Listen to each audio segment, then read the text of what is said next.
Well, thank you very much, everybody, and I'm delighted to be hosting this group of really distinguished people and leaders. Few leaders can even compete with the people around this table. They're from Central Asia, and it's a magnificent part of the world. It's also a strong part. It's a tough part, and there's nobody tougher or smarter than the people we have gathered tonight. I'd like to thank Vice President J.D. Vance and Secretary Rubio, Secretary Bessent, Special Envoy Steve Witkoff, Ambassador Sergio Gore, going to India very shortly. Congratulations, Sergio. And Rick Grinnell, who's always done a fantastic job. Thank you, Rick, very much. And Senators Jim Risch and Steve Daines for being here. We have some other people coming in a little while.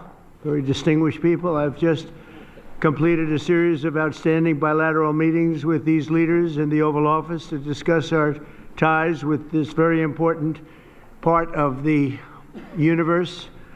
We're strengthening our economic partnerships, improving our security cooperation, and expanding our overall bonds. A tremendous amounts of trade was done just in the last little while. Lots of great products, military products and otherwise, are being bought from the United States. We make the best military equipment by far in the world, and they understood it, really have understood it for a while, ever since I've been in office, where we rebuilt completely our military.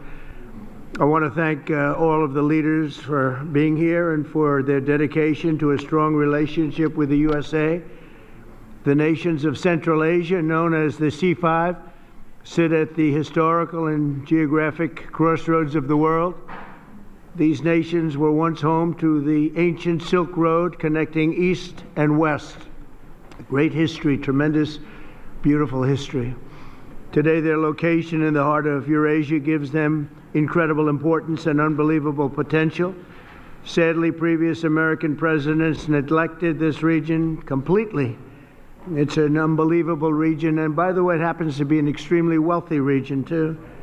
But we are fixing that mistake, and I'm committed to making America's partnership with each of these countries stronger than ever before. And I've had a relationship long before this. We've had a great relationship with some of the leaders sitting at the table, and I understand the importance of this region. One of the most important regions. A lot of people don't know that or didn't know that.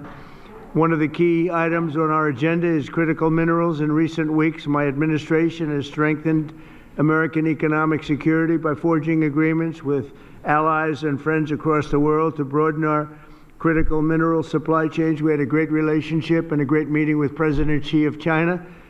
And we went also, as you know, our new and fantastic Prime Minister of Japan. If you take a look, what we've done is pretty amazing. We were with the President of South Korea. We went to Malaysia and lots of other places and had a lot of meetings while in South Korea. And I think it was a tremendous period of time. We took in at least $2 trillion pouring into our country.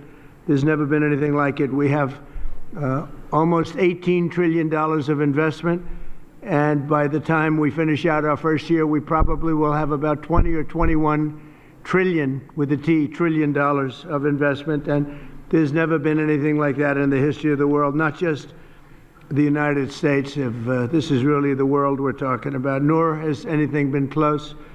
It's a great honor. I've had a very talented team next to me, but it's a great honor to have that kind of economic power. This was helped greatly by tariffs. It was helped greatly by November 5th, which was the election, presidential election.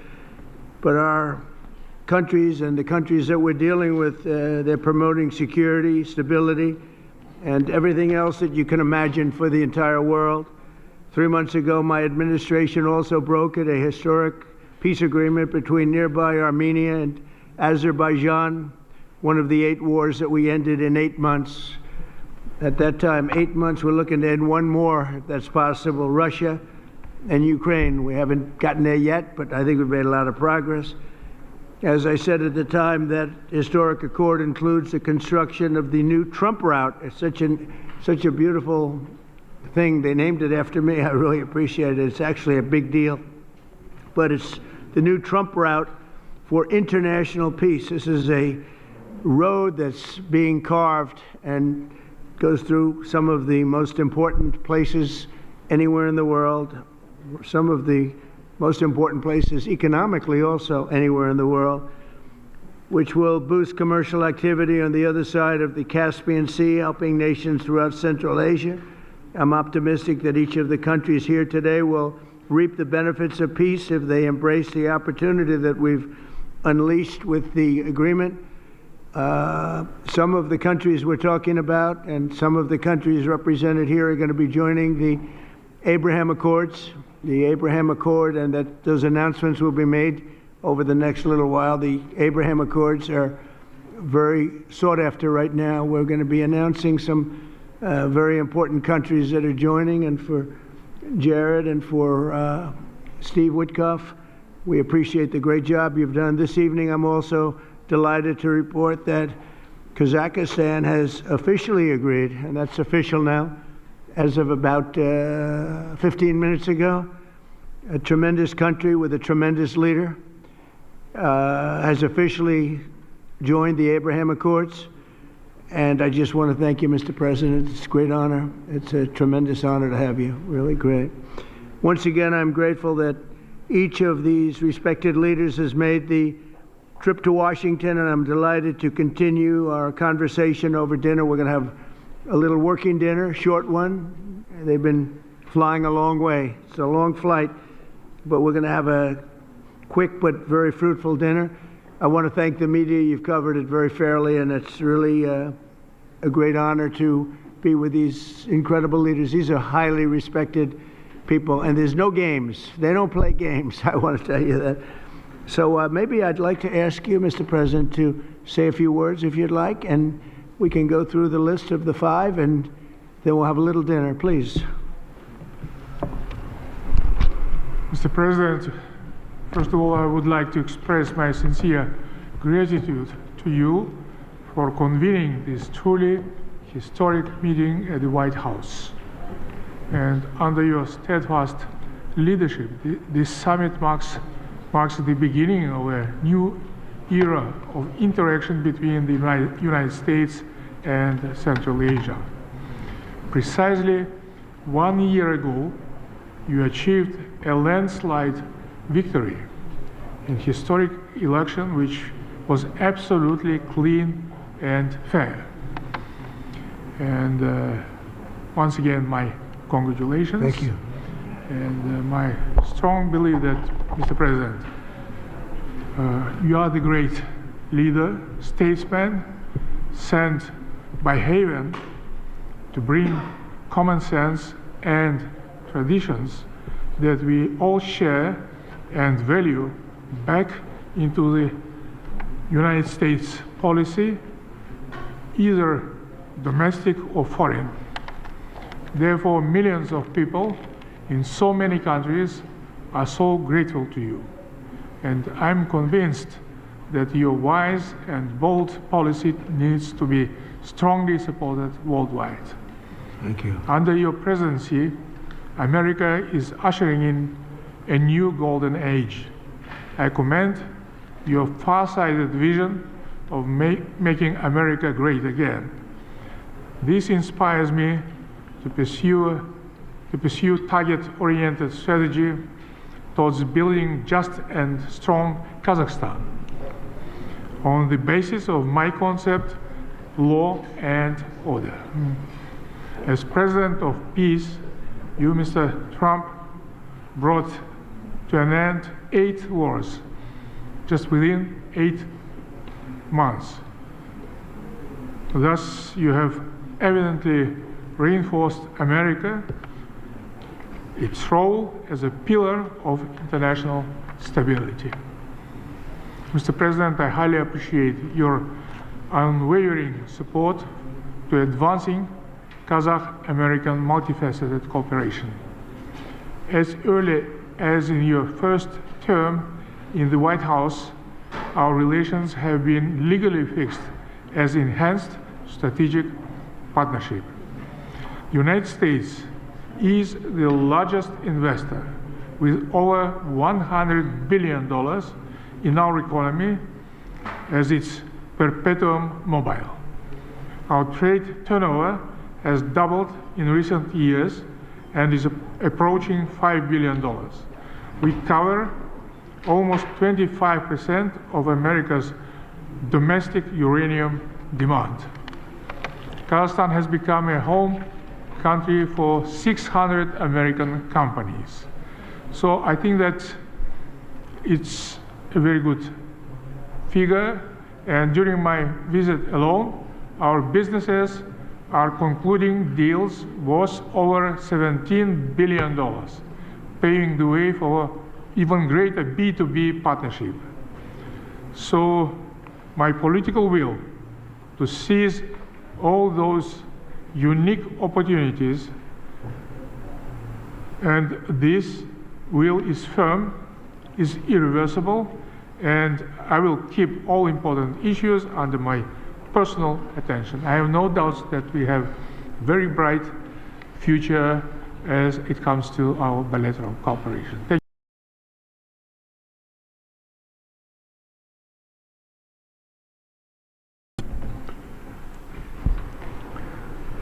Уважаемый господин Трамп, мы высоко ценим ваш личный вклад в обновление перезагрузки C5+1. На самом деле, до этого ни один президент Америки так не относился к Центральной Азии. Мы очень, я лично и все мои коллеги очень благодарны. Мы на самом деле почувствовали вот такое внимание с вашей стороны.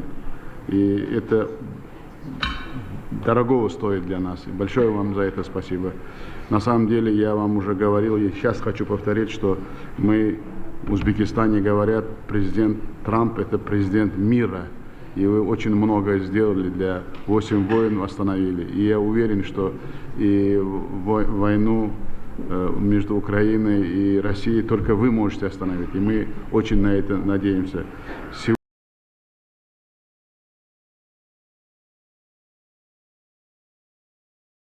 Надежного партнера.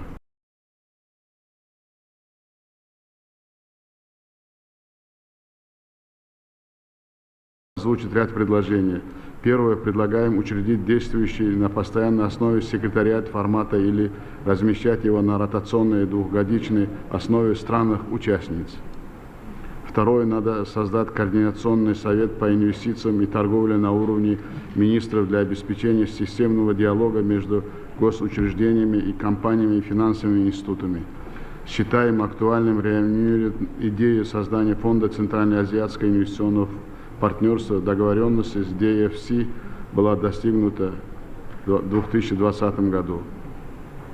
Третье. Готовы активно работать с Соединенными Штатами Америки по реализации крупных транспортно-коммуникационных и энергетических проектов, связывающих Центральную Азию с Южным Кавказом и Европой по маршруту Трамп. И я сегодня вам передал, что мы составили трехгодичный план нашей совместной инвестиционной программы на $34 миллиардов. Это очень крупные, большие проекты, и об этом мы с вами уже и в Нью-Йорке говорили, и сегодня я вам это сказал. Так что у нас очень большая перспектива. Так, я еще раз благодарен вам, и я думаю, что мы очень многое с сегодняшним саммитом привезем с собой, и этот саммит будет историческим. Я уверен, что ваше такое отношение и отношение ко всем нам, это говорит то, что ваше внимание к укреплению Центральной Азии и Соединенных Штатов Америки. C5+1 должен стать эффективным механизмом практического действия. Предлагаем провести следующий саммит в 2026 году в Самарканде, где был положен фундамент этому формату. Убежден, под вашим лидерством, господин президент, наше сотрудничество будет неуклонно развиваться. Я вам предложил провести саммит мира, и мы будем к этому очень серьезно готовиться. Благодарю за внимание.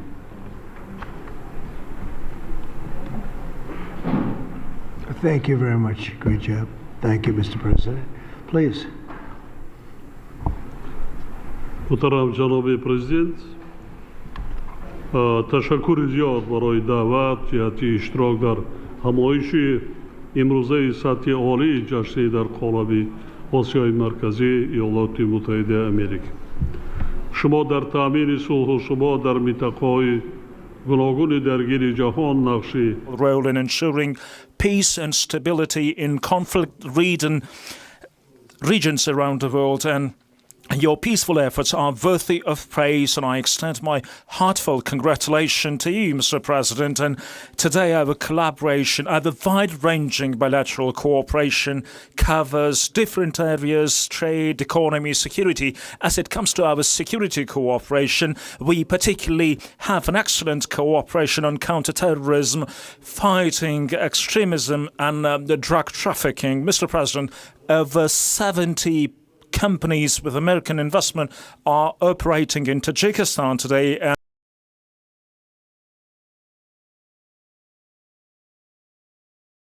Sources, particularly water, hydropower, critical minerals and rare earth materials. Tajikistan is a home for 13,000 glaciers, and approximately 60% of Central Asian water resources originate in Tajikistan, and our country is rich in strategically important minerals, including rare earth minerals and critical materials. Tajikistan is a member of both the European Union's Critical Raw Materials Club and the United States Minerals Security Partnership Instrument.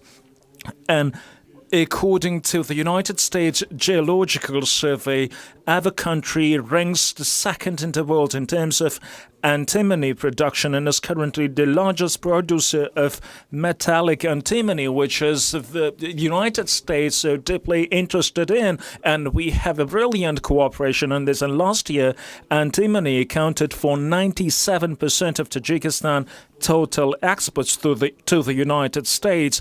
In 2024, Tajikistan produced and exported 17,000 tons of metallic antimony, primarily to the United States.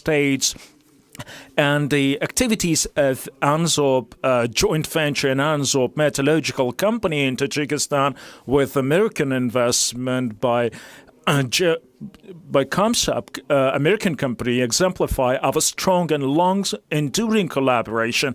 However, there are still many opportunities in terms of trade and investment, and we are interested in expanding economic and trade cooperation between our countries. So there is a good opportunity to cooperate in creating new generation of sustainable artificial intelligence data centers. And since we have a brilliant cooperation between our air companies, and since 2008, Tajikistan Soman Air Company had purchased 8 mid-sized Boeing aircraft with a total volume of $440 million, and this company is expected to receive 2 more modern Boeing 737 MAX 8 aircraft next year, and the total commercial package of Boeing with the Soman Air exceeds $3 billion. And American companies, so we have excellent cooperation with American companies over the last 20 years, and the American companies, they're particularly interested in antimony and many rare earth minerals, which Tajikistan has abundant resources, and Tajikistan, among the Central Asian countries, has a very rich, boundless potential and resources in critical minerals, and we are very keen to continue closely our cooperation on security items, which we are so concerned for so far. And I wish you every bit of luck and to your endeavors as a president of peace. Please.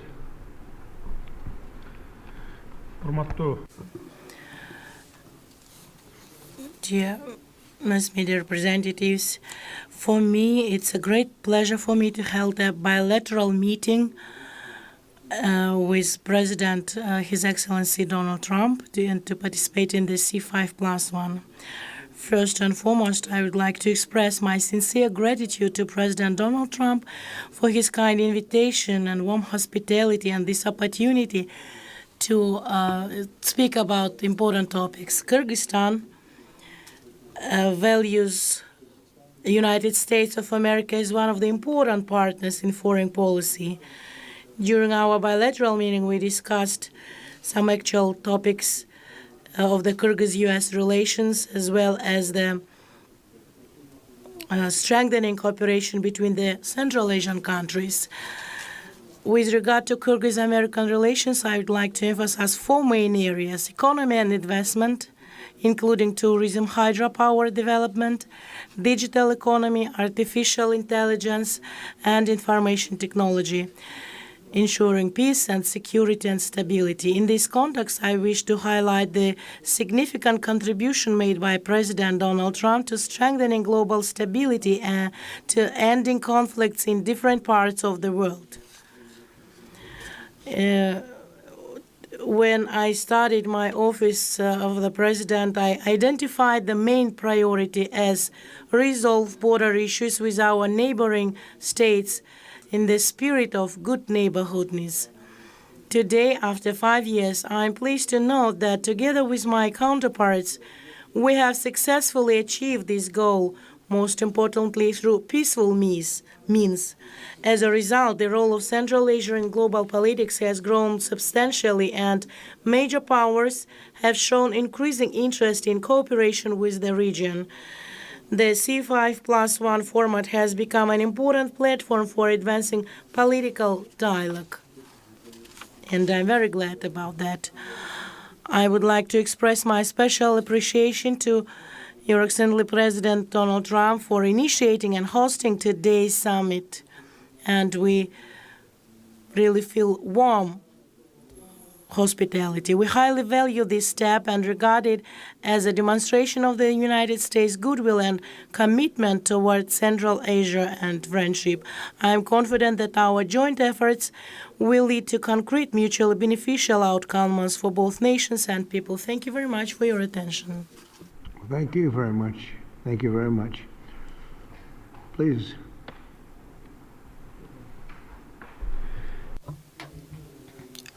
I thank you, Mr. President. First of all, I would like to express my deep gratitude, Mr. President, for the invitation to attend this C5 Central Asia plus US Summit. We consider that we recognize the good results that made since the development of this format, and of course we expand the cooperation in such strategically important areas as security, economy, energy, and environment. We believe that the results of this summit will lead us to further expansion of multi-phase cooperation between Central Asia and the United States of America. I do appreciate, Mr. President, for your warm hospitality. I do appreciate. Thank you very much, and thank everybody. We'll have a little more to discuss, but a lot of progress has been made today, and it's a great honor to have you with us in the United States of America. Thank you. And to the media, maybe a couple of questions, ideally.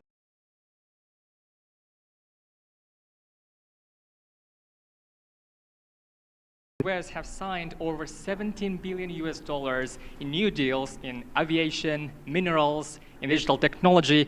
In your view, which area of this partnership matters most? And second question, President Trump, when can we report that you will be the first US president to visit Kazakhstan? When will you be our guest? I think it's very possible that we'll do that. And I think all of those are very important items when you think of it, right? It's you never know from year to year. One becomes more important than the other, but they're all important, and your country has great natural resources and a great president. Very great president. Thank you. Okay, thank you very much. Yes, please. Vanik amendments. We are just expecting. What? Say it again. Jackson Vanik amendments. Jackson Vanik. Senator Rich wants to. Oh, go ahead. Yeah, go ahead. Thank you, Mr. President. Look, Jackson Vanik is overdue to be repealed. With the help of the president, with working with the president, we are going to get that repealed in the very near future. Thank you, Mr. President. Okay, thank you very much. Yes, please. President. On this topic, Kazakhstan already has diplomatic relations with Israel. Can you talk about the significance of this agreement in terms of what it would signal to the region as Gaza moves toward rebuilding? And on the shutdown, there's been discussion about potentially a deal, but it would involve rehiring the federal workers who were laid off. What's your opinion of that? Well, we're going to see about the shutdown. Look, the shutdown is caused by the Democrats, and we're not going to spend $1 trillion or $1.5 trillion on health care for people that came into our country illegally, many of them from prisons and many of them drug dealers and murderers, 11,888 murderers. We're not doing that, so we'll see about that. We shouldn't, they should have, as they've done always in the past, it should have just been extended. It could have been extended very easily, and it should have been. Yes, please. The Abraham Accords is significant, sir? Given that they already have diplomatic relations with Israel, what this agreement is supposed to signal? You want to answer that, please? Yeah, so I think the diplomatic significance is that it gives great momentum to the Abraham Accords. And to recap for those those who are listening who don't appreciate, the Abraham Accords, of course, is the historic agreement struck by the president in the first term to rebuild the alliance structure and the relationships between Israel and a number of the majority Muslim countries in that region of the world. What the president has done is actually signaled that the momentum of the Abraham Accords is alive and well in the second administration. I think it's not just going to be Kazakhstan, but also a number of other countries that join in the months to come. So it's a great signal, a great act of friendship, and a great sign that the Abraham Accords is alive and well. Marco? I think that's the wrong way to analyze it. There's a lot of countries that have diplomatic relations with one another. The Abraham Accords is a partnership. It's an enhanced relationship beyond just diplomatic relations and having embassies in each other's capitals. It is, and it's not just with Israel, it's with all the other countries that are part of the accord. You're now creating a partnership that brings special and unique economic development on all sorts of issues that they can work on together. So that countries, the Jewish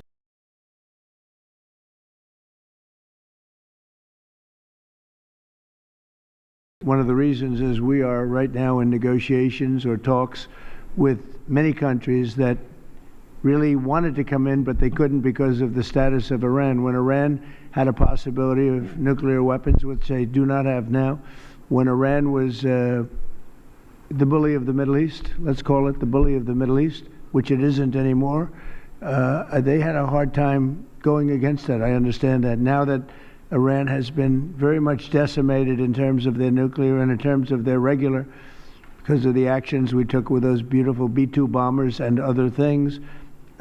People really want to come in, and so we are in very active discussions with the more traditional potential members of the Abraham Accords.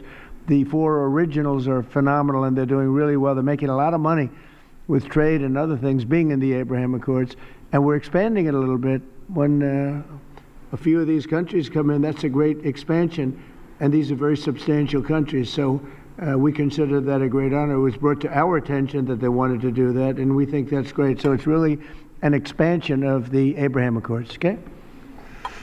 Hi, Mr. Yeah, please President. go ahead. Yes, thank you so much for your time, sir, on these important issues.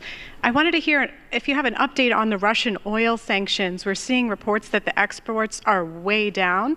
So how do you think that could affect the war in Ukraine, the United States' interests, and your partners here tonight, too? Well, I can say that the exports from Russia are way down. We just like to see an end to the war. We'd love to see an end to that war. So many people are being killed. A lot of Russian soldiers are being killed. So we think at some point they're going to get very smart and they're going to do that. So, yeah, the Russian exports are substantially down. What is your Trump doctrine on foreign policy, is in particular related to South and Central Asia and China? Well, look, we had a tremendous meeting, as you know, with President Xi in China, and my doctrine would be denuclearization, because we have enough nuclear. We're number one, Russia's number two, China's number three, way behind, but they'll be even in 4 or 5 years. They're, working overtime on nuclear weapons. I think that denuclearization would be a great thing. We could blow up the world 150 times. There's no need for this. So I really think we're going to have, I've spoken to President Putin about it. I've spoken to President Xi about it.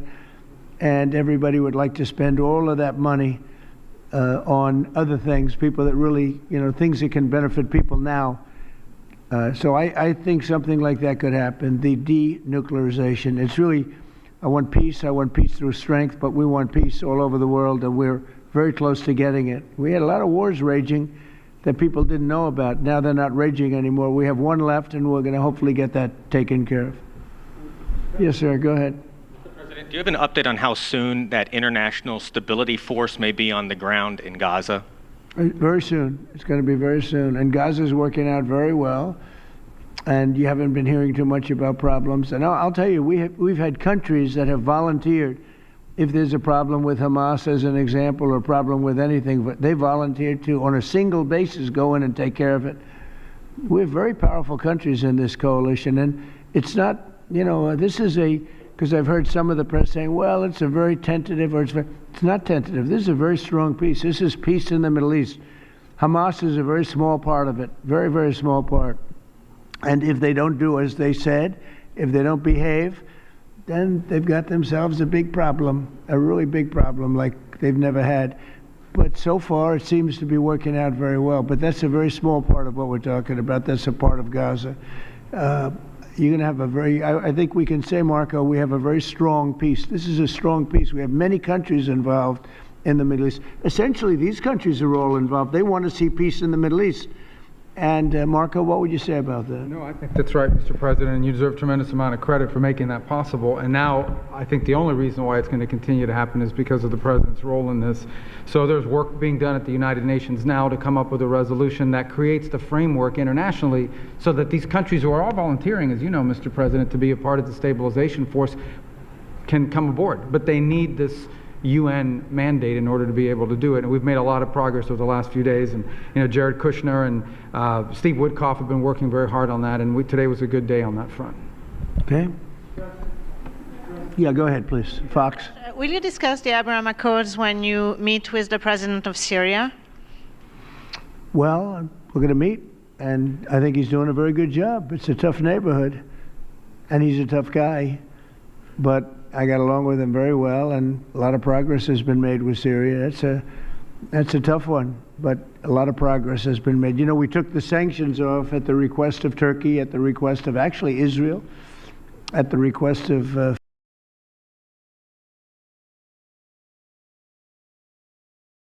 Iran has been asking if the sanctions could be lifted. Iran has got very heavy U.S. sanctions, and it makes it really hard for them to do what they'd like to be able to do. And I'm open to hearing that, and we'll see what happens, but I would be open to it. But we did take the sanctions off Syria in order to give them a fighting shot. And I think so far I think he's doing a very good job so far. Fox? Thank you, Mr. President. A federal judge said tonight that the administration has to fully fund SNAP. It's the latest in a back and forth, and the Justice Department said they're going to appeal it. What's your message to folks as they work this out in the courts and in Congress as we're heading into Thanksgiving? You want to go with that? Yeah, look, Jackie, it's an absurd ruling because you have a federal judge effectively telling us what we have to do in the midst of a Democrat government shutdown, which what we'd like to do is for the Democrats to open up the government. Of course, then we can fund SNAP, and we can also do a lot of other good things for the American people. But in the midst of a shutdown, we can't have a federal court telling the president how he has to triage the situation. We're trying to keep as much turned on. We're trying to keep as much going as possible. The president and the entire administration are working on that, but we're not going to do it under the orders of a federal judge. We're going to do it according to what we think we have to do to comply with the law, of course, but also to actually make the government work for people in the midst of the Democrat government shutdown. If they would like to end this, we would welcome working with them to end this government shutdown, and then we wouldn't have to triage what we're going to fund and what we're not going to fund. And the last thing that I'll say is the American people are unfortunately about to start suffering some very real consequences because of the shutdown. In the past, when you had a government shutdown, you would have under the Obama administration. They would lean into all of the problems it was going to cause for the American people at the beginning of the shutdown. The president has told us to keep as much going as humanly possible. But after 30 days of this thing, 40 days of this thing, you're going to start seeing very real travel delays. That's because the Democrat government shut down. You're going to start seeing SNAP benefits run out. That's because the Democrat government shut down. They should stop this charade and open up the government. That's what we want them to do. We've been asking them to do it for 40 days. It's time. And you know, one other thing, our country has to remain very liquid because problems, catastrophes, wars, could be anything. We have to remain liquid. We can't give everything away based on a number. Here's an example. When I was president, the number that you're talking about was a tiny fraction of what it is now. Biden went totally crazy, gave it to anybody that would ask, gave it to people that were able-bodied, had no problem. Anybody that would ask, we get the number. And it's many times the number of people are on. This wasn't meant for that. It was meant for people that had real problems, in many cases people that were down and out, people that could be saved. It wasn't meant for people that could do whatever they want, the people that say, well, I don't think I'll work, I'll just, collect this money. Take a look at the number of what it was during my administration and what it was during the Biden administration. It went up many, many times my first term. One other thing, a number came out today that was amazing. Walmart. I trust Walmart. Arkansas, great place, Arkansas, great company, Walmart. They announced today, after many years, they do this every year for many years, that Thanksgiving for the United States of America under Donald Trump as president is 25% less for Thanksgiving meal with all the trimmings than it was under Sleepy Joe Biden's administration. So we talk about affordability. I think that's the best chart. That's better than a poll. That's better than anything I can think of. So Walmart, which everybody trusts, and I trust, and everybody trusts Walmart, they're not looking to do anything except give the numbers. And they have for many years. They talk about the cost of Thanksgiving and the cost of living through Thanksgiving and enjoying Thanksgiving. For Joe Biden, it was 25% more than it is for me at a later time. Our energy costs are way down. Our groceries are way down. Everything is way down. And the press doesn't report it. The press reports whatever the con people say. I call the Democrats con men and women. They make up numbers. But when you look at 25% reduction in costs for Thanksgiving between Biden and me, meaning this administration, that's a tremendous number. It's the biggest reduction in cost in the history of that chart or whatever it is they do. They do a synopsis of everything. They cover every element of Thanksgiving meals, 25% down. So I don't want to hear about the affordability because right now we're much less. If you look at energy, we're getting close to $2 a gallon gasoline.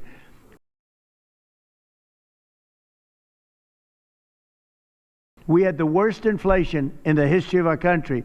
Now we have virtually no inflation at all. It's down at a very low number and a very normal number. So the affordability is much better with the Republicans. The only problem is the Republicans don't talk about it.